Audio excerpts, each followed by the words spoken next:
yabanye natwe naho datinda ibyo yatubwiye dufite icyizere ko bizasohora ibyo yatubwiye dufite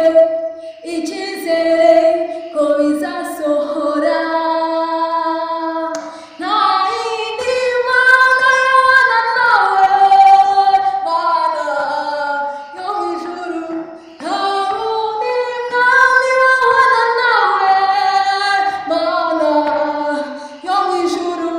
ingoma yawe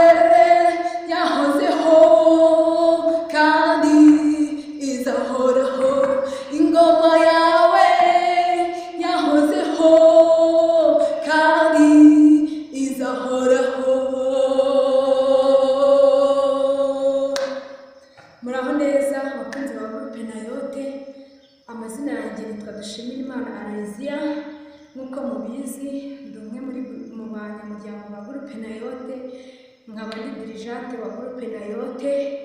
nkaba mu minsi ishize twagiranye ikiganiro ariko mbabwira yuko hari n'akandi kantu dushaka kuzabakorera muri iyi minsi rero nkaba narigarutse mbararikira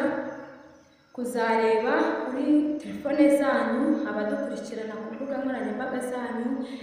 kuri YouTube